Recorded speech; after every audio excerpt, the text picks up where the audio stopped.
तो मंत्रालय को लेकर खींचतान और यहां पर सीधी आर पार देखने के लिए मिल रही है शिवसेना शिंदे गुट और एनसीपी अजित गुट के नेताओं में। इस बीच शिंदे की सेना की ओर से खुलेआम अब गृह मंत्रालय की डिमांड तो रखी जा रही है, लेकिन शपथ ग्रहण के बाद जब देवेंद्र फडणवीस से पूछा गया गृह मंत्रालय किसका होगा, तो उन्होंने ये कहते हुए इस सवाल का जवाब टाल दिया कि अभी तो तीनों दलों की सरकार है और गृह मंत्रालय सरकार के पास है।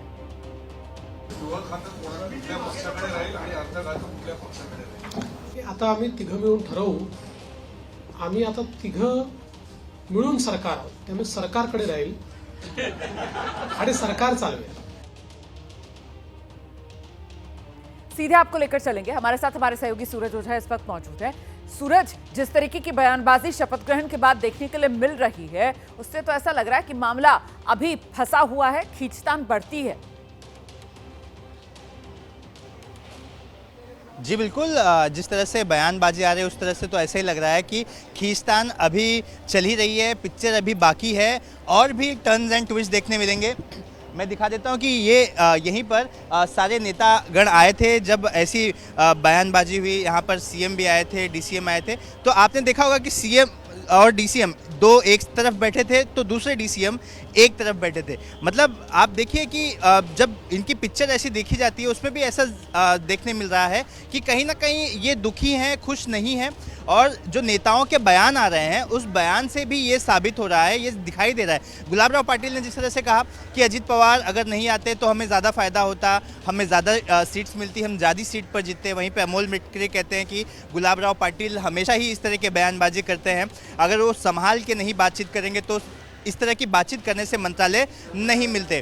तो तमाम तरह की खींचतान हम देख सकते हैं कि महायुति में देखने मिल रही है। कल ही शपथ ग्रहण समारोह संपन्न हुआ है, मुख्यमंत्री और दो उप मुख्यमंत्री ने शपथ ली है, लेकिन अभी भी मंत्रालयों को लेकर सस्पेंस बरकरार है। किसको क्या मंत्रालय मिलता है इसे लेकर डेफिनेटली लॉबिंग्स भी शुरू है और इसी को लेकर आगे भी हमें टर्न्स एंड ट्विस्ट देखने मिल सकते हैं। लेकिन सूरज, जिस तरीके से देवेंद्र फडणवीस और उनसे जब पूछा गया गृह मंत्रालय किसका, इसको लेकर उन्होंने भी सीधे तौर पर कोई जवाब नहीं दिया। बोले कि तीनों दल सरकार में शामिल, गृह मंत्रालय सरकार के पास। मतलब बीजेपी भी कहीं अंदर ही अंदर इस बात को महसूस कर रही है कि गृह मंत्रालय को लेकर जो दावेदारी एकनाथ शिंदे की तरफ से की जा रही है, कहीं उस पर बात बिगड़ ना जाए। बिल्कुल, देखिए मेरे साथ मैं आपको दिखा दूं, यहाँ पर कालिदास कोलंबकर हैं, सबसे सीनियर बीजेपी नेता हैं और 9 टर्म से विधायक हैं। मैं उनसे बात करूंगा। सर, आप लाइव हैं एबीपी न्यूज़ पर, जानना चाहेंगे कि शपथ ग्रहण समारोह कल ही संपन्न हुआ और अभी भी खातों को लेकर, मंत्रालयों को लेकर खींचातान शुरू है। गुलाब राव पाटिल कहते हैं कि गृह मंत्रालय और फिनांस उन्हें चाहिए, अजित पवार नहीं आए होते तो और फ़ायदा होता। इस तरह की बातचीतें, बयानबाजी क्यों हो रही है? देखो, अभी सीएम साहब देवेंद्र जी बैठे हैं, ये जो प्रॉब्लम है वो अभी आज का दिन में वो क्लियर करेगा। इसमें कुछ ज़्यादा कुछ ये नहीं है, प्रॉब्लम नहीं है। अच्छा, ये सिर्फ दिखाई दे रहा है क्योंकि सस्पेंस बरकरार है कि मंत्रालय किसको कितना जाएगा।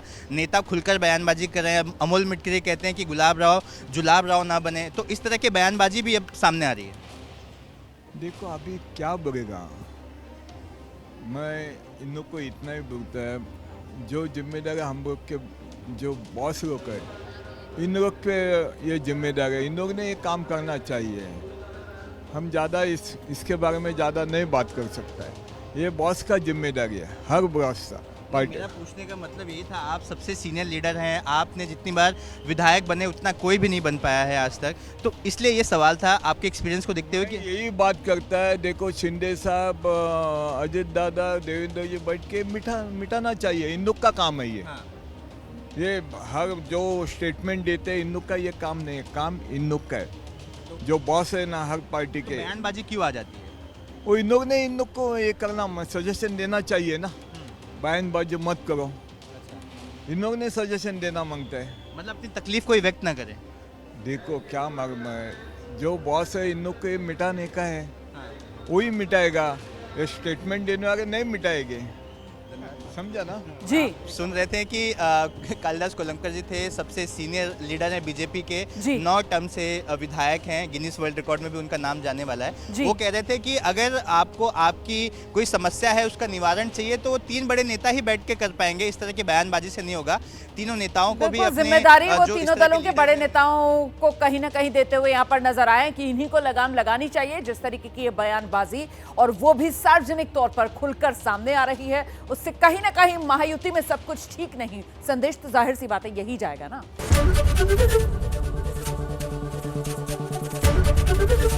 एबीपी गंगा, खबर आपकी, जुबान आपकी।